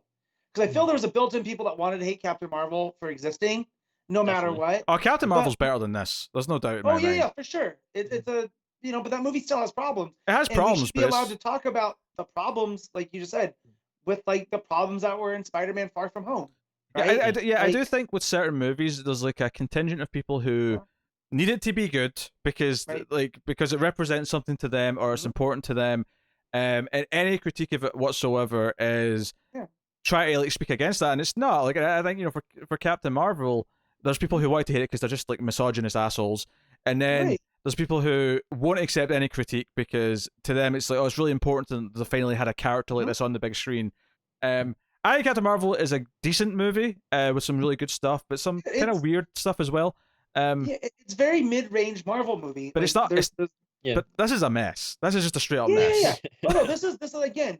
Like, I'd much rather watch this again than have to watch Doctor Strange. And I like Benedict Cumberbatch. I like a lot of the stuff in there, but the movie, just rewatching again before Endgame, just didn't work for me. It has nothing to do with the fact that he's a magical doctor. It's just the movie itself had problems. And I feel here with Wonder Woman, parts of it did work for me, but the parts that didn't work really didn't work, to the part where it left me like a lot of questions, where I said, like, because when you're at home, you can kind of get on your phone, and when you're at the movies, that's what I like, that like you're into the movie, like you're forced whatsoever. Yeah.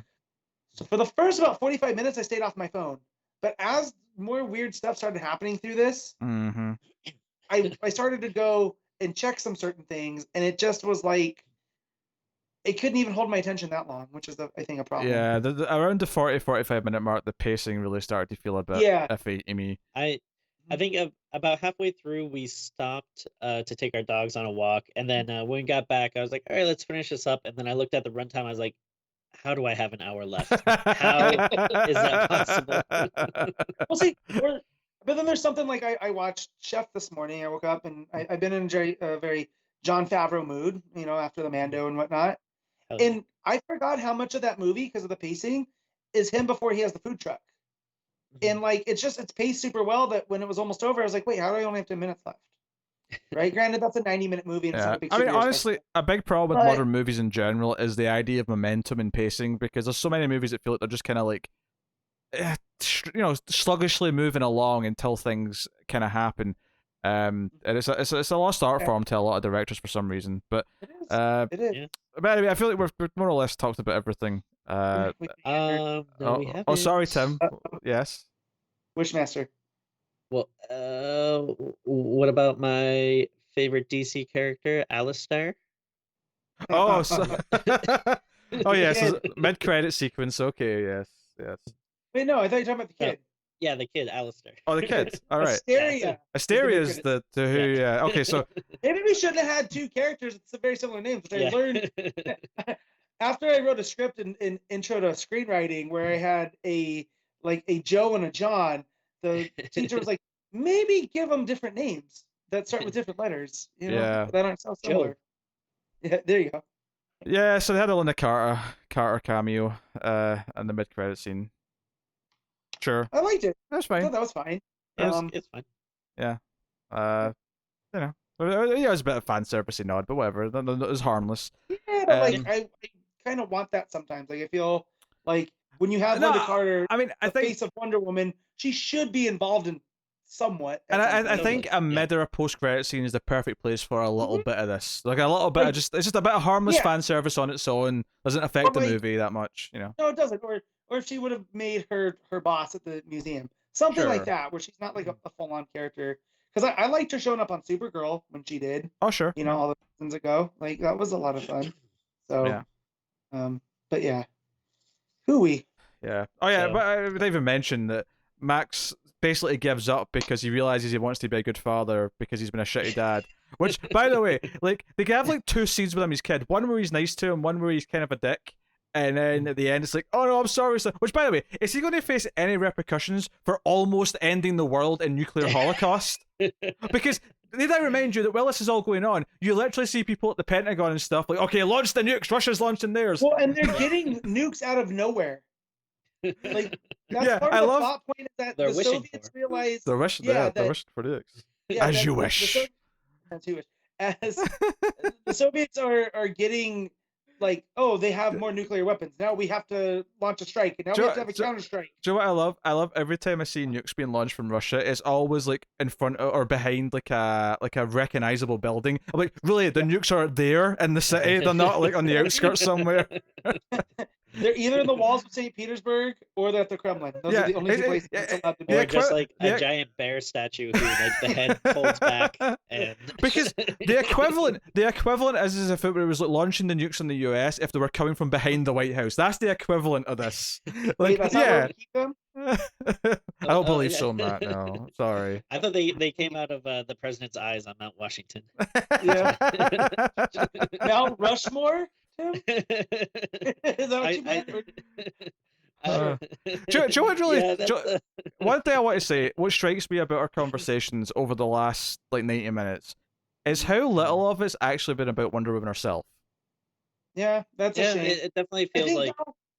Yeah, go ahead, Tim. Oh, no, it definitely feels like an afterthought. Like at first I thought, oh, this might be a I don't know. I thought Cheetah was going to be bigger and that it might be a Cheetah focused movie with Wonder Woman, which I think could still work. But then it really quickly devolves into the Maxwell Lord show, which I don't know. I think it's a very weird choice. But I just think Gal's fine as Wonder Woman, but she's not like next level scene stealing type.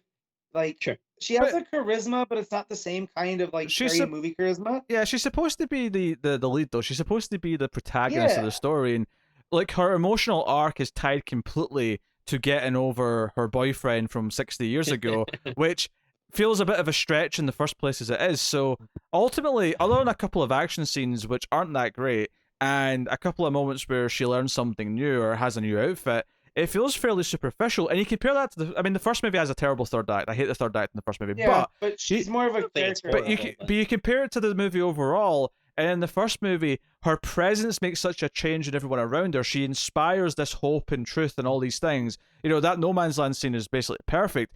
And the idea that she has this effect in everyone and her presence does that. In this movie, she's kind of just so caught up in her own selfishness. I mean, even the first time, it's when they do the research scene when it's like, oh, the Mayans wiped themselves out with this stone, blah blah blah. Right? When they do that scene, the first time they mention that everyone has to give back what they took for things to go back to normal, that's the only way to fix it. She immediately started saying, "Nah, I don't think that'll work." She immediately tried to talk her way out of it. I'm like, you're coming off as really selfish right now. I don't know. It felt weird to me. Also, as a history nerd, that's not how the Mayans went down. So, sure. I take umbrage with that. I mean, I just pulled Mayans out my ass there. I don't know if that's who they actually said in the movie. They did. But that's in the Mayans, okay. They basically gave the stone credit for taking out every major civilization, which, because they look through the archives and they can see this stone. Mind you, they didn't know the stone existed 10 minutes before this. So, but yeah.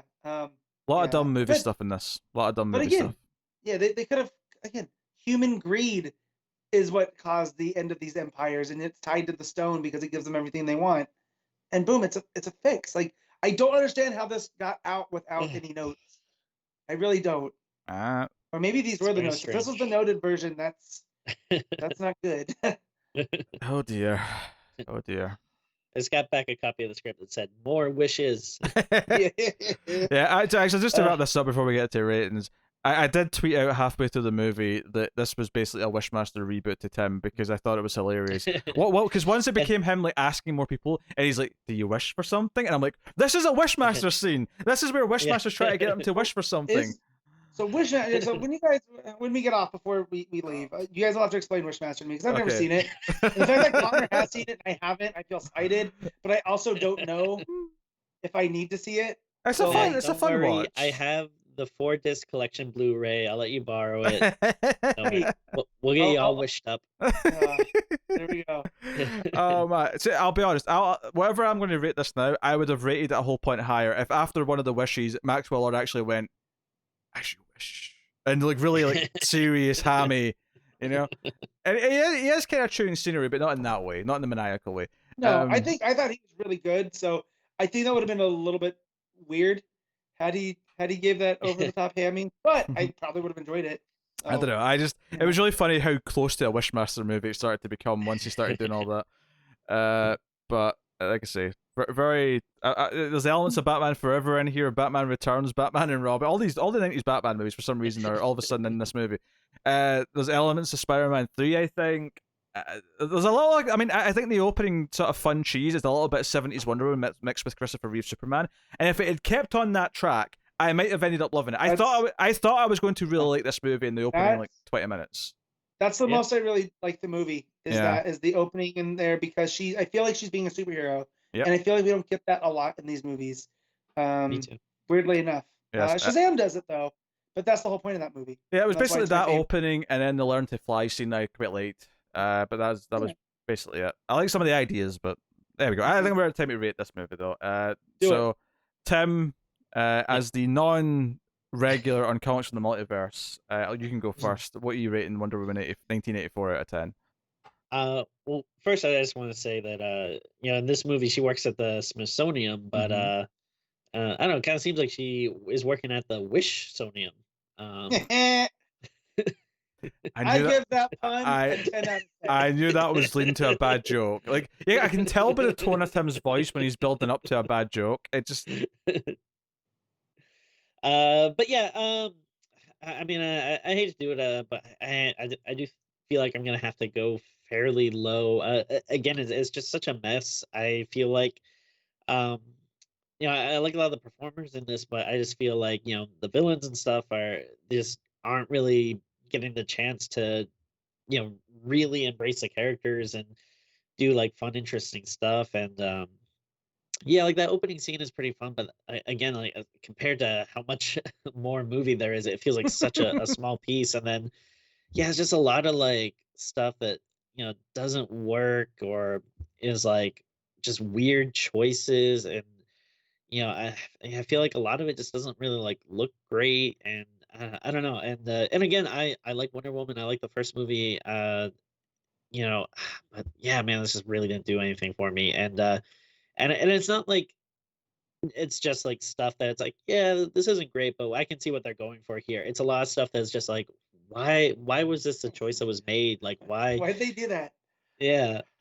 So I think I'm gonna have to go like 3.5, honestly. I still don't think it's like the worst DC movies. Like far from it.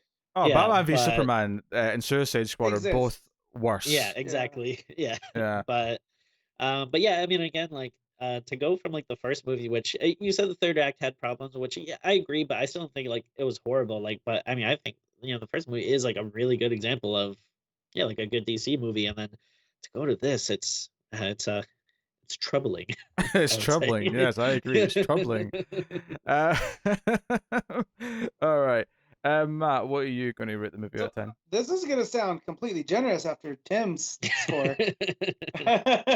Because I think I did like it more than you guys, just up until that third act where it goes completely off the rails, and they did my girl Barbara Ann super, super dirty. But I'm still going to give this a 6 just because, I also think that grades are dumb. So anytime I could do this and watch Pete shake his head, I do. Well, Connor gave it a 7. Connor is like apparently loving the movie, so.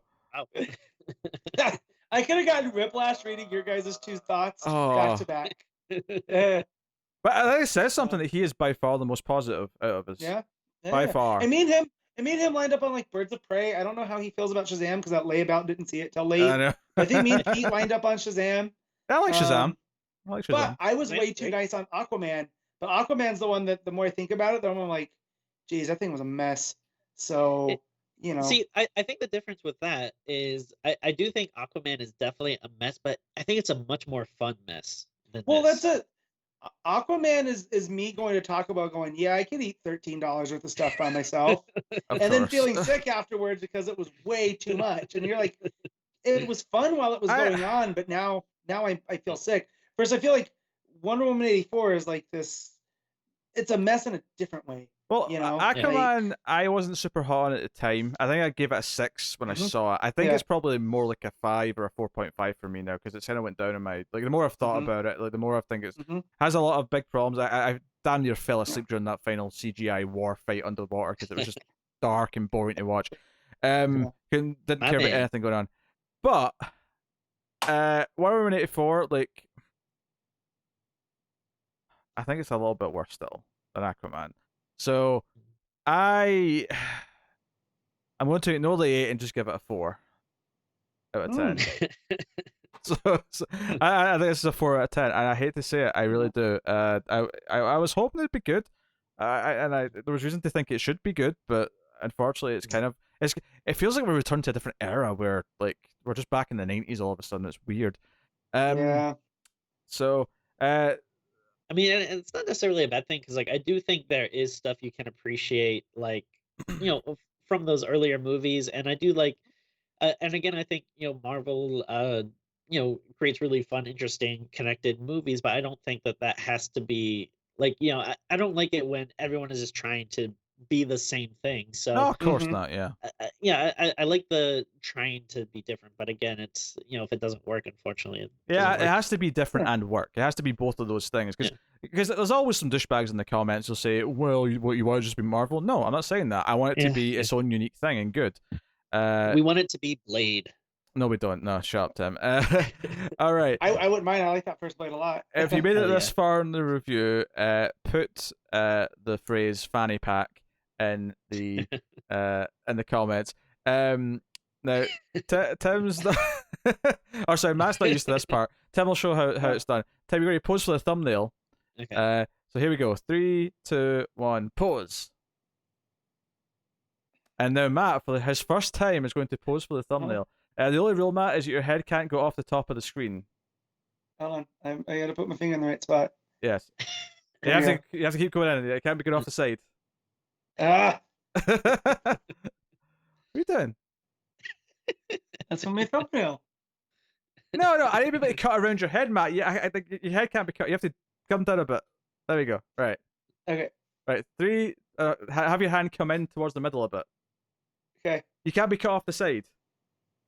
Right. So in the way. Matt, we're going to keep doing this until you actually do something that I can actually use. There you go. In a bit. Right. Down a bit. Right. There we go. Right. That's good. Jesus. I'm glad I don't have to do this with Matt regularly, because Jesus Christ. That was it. You can stop now. You can stop. Right. Right. A little bit was malicious compliance. So. I had like 3 minutes out of the review. All right. I hate to see you as a fashion photographer. Me? Yeah. In a bit. Stop being so stupid. I get results. I wish Pete was a better fashion photographer. Oh no. Oh God. That's when his face just becomes a camera. Matt, your inner child is screaming for candy. So show that passion. Reach for the popsicle or something. I don't know. What are you talking about? I don't know. I don't know. I'm missing a football game right now. Ah, boo-hoo. All right. All right. That is basically the show. We mentioned Patreon earlier. Patreon.com/MailFuzzTV. Do go over there and support us if you can, or hit the like button if not. Do both. I mean, you can hit the like button and go to Patreon. The like button's something you can do regardless of what else you're doing. So if you're not used, obviously this is a bigger movie that we've all done a review for. Me and Tim do a horror movie podcast every week called Screams After Midnight, so check out that if you want to hear more of our thoughts and stuff. You also find the sci-fi movie podcast, the ACE, the Atomic Cinema Experiment, and of course me and Matt, along with Connor, on our weekly DC Comics podcast called Comics from the Multiverse, in which we talk about the new DC books that are every week. What, were you doing the penguin bat thing from Batman Returns? I was making a bird. Okay. Well, like the wings on the armor. Yes. Delightful. So check out Comics from the Multiverse, which if you're listening to the audio, you're on that feed already, so congratulations. Yeah. So hopefully you've enjoyed our rambles and talking in depth about Wonder Woman. We tend to do this for the big comic book movies when they come out, so the next one, I guess, is Black Widow, because I don't know if there's anything before then. I don't know. Can't remember.